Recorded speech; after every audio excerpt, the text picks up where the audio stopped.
Assalamualaikum warahmatullahi wabarakatuh. Perkenalkan, nama saya Rifki Maulana dengan NIM 11820600093. Akan menjelaskan mengenai struktur protein dan metabolisme protein. Nah, konten dari PowerPoint ini secara garis besar ada 3. Yang pertama, struktur protein. Yang kedua dan ketiga merupakan metabolisme protein, yaitu katabolisme protein dan anabolisme protein. Untuk yang pertama, struktur protein. Nah, protein terdiri dari asam amino yang merupakan unit dasar dari protein. Nah, secara umum, struktur dari protein terdiri dari gugus amino, gugus karboksil, gugus hidrogen, dan gugus R, yaitu rantai samping. Nah, yang biasanya rantai samping inilah yang membedakan setiap jenis protein. Nah, seperti itu. Nah, struktur protein ada 4 level struktur protein, yaitu ada struktur primer yang bentuknya linear dan terdiri dari susunan asam amino yang menentukan sifat dasar dari protein. Nah, asam amino ini diikat dengan ikatan peptida. Kemudian yang kedua ada struktur sekunder. Nah, struktur sekunder adalah beberapa kumpulan beberapa struktur primer yang disatukan dari ikatan hidrogen antar asam amino pembentuknya. Bentuknya ada yang beberapa jenis, ada yang strukturnya helix, ada yang double helix, dan ada yang paralel dan antiparalel. Nah, perbedaan dalam bentuk terjadi karena memang adanya perbedaan susunan asam amino.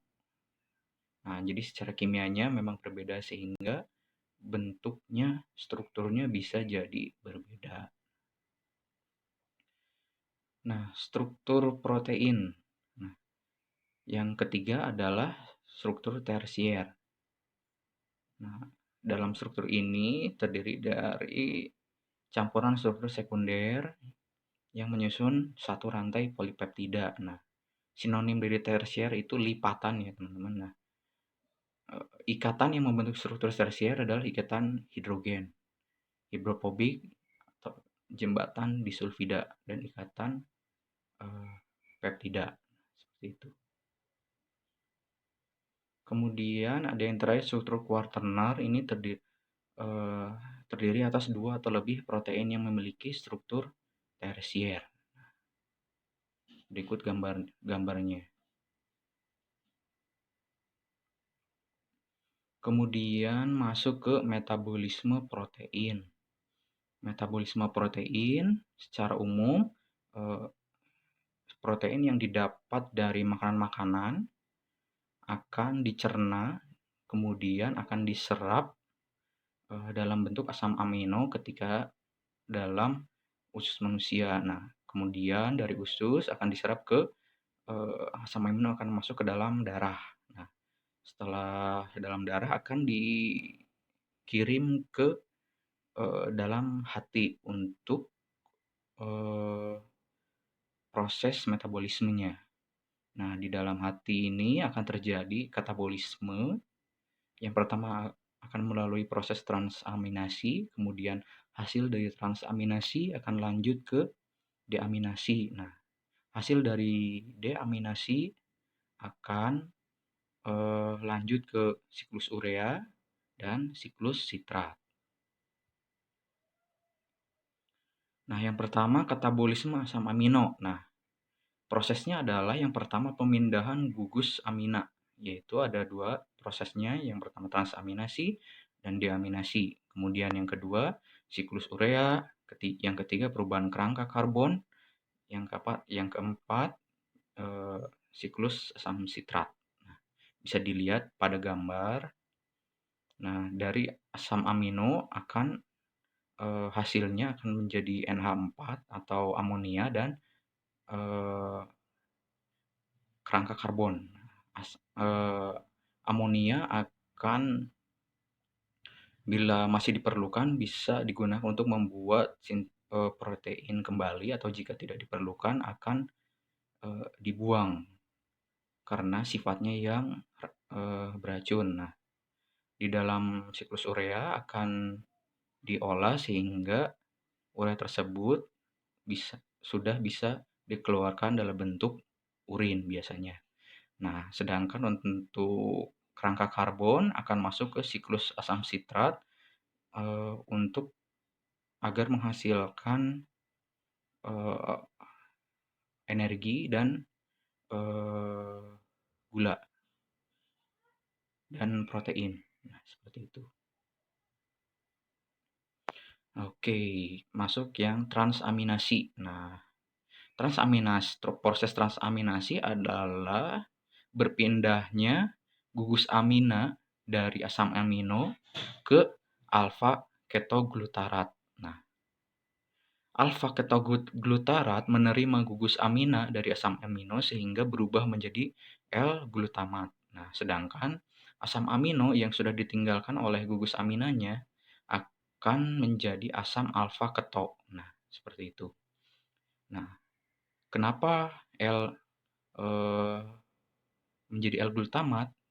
Karena L-glutamat adalah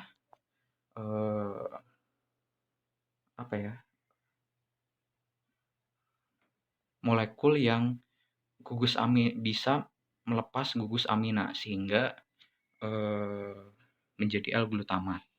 Nah, pada deaminasi, glutamat akan mengalami oksidatif sehingga menghasilkan ion NH4 atau amonia. Nah, nanti NH4 ini akan lanjut ke siklus urea. Seperti itu. Nah, berikut gambar dari siklus urea. Di dalam mitokondria, asam amino akan bukan asam amino, maaf. Amonia akan diubah menjadi karbomoil fosfat, kemudian mengikuti proses siklus urea hingga terbentuk urea yang siap dikeluarkan dalam bentuk urin. Nah, seperti itu. Kemudian siklus asam sitrat, kerangka karbon dari asam amino yang telah mengalami pemindahan gugus akan masuk ke dalam siklus sitrat sesuai dengan jenis awal asam amino asalnya. Nah, bisa jadi dari asam amino awalnya dalam bentuk leusin akan diubah menjadi asetil koenzim A terlebih dahulu, atau misalnya arginin akan dirubah menjadi glutamat, atau isoleusin akan diubah menjadi sunisil koenzim A. Seperti itu. Nah, anabolisme protein. Protein dapat dibentuk, bisa dihasilkan dari proses glikolisis 3-fosfogliserat, atau bisa didapat dari siklus asam sitrat, yaitu oksaloasetat atau alfa ketoglutarat. Nah, protein juga dapat dibentuk dari biosintesis protein yang dimulai dari pembentukan dari DNA. Nah, proses biosintesis ini secara umum terdiri dari transkripsi dan translasi. Transkripsi merupakan proses penyalinan DNA menjadi RNA, di mana produknya yaitu 3 jenis molekul RNA, yaitu ada rRNA, tRNA, dan mRNA. Nah, kemudian pada proses translasi akan terjadi proses penerjemahan molekul mRNA menjadi urutan asam amino yang menyusun protein. Nah, transkripsi biasanya terjadi di inti sel, nukleus, sedangkan translasi akan terjadi di ribosom. Nah, mungkin sekian, mohon maaf apabila masih banyak kekurangan. Terima kasih. Wassalamualaikum warahmatullahi wabarakatuh.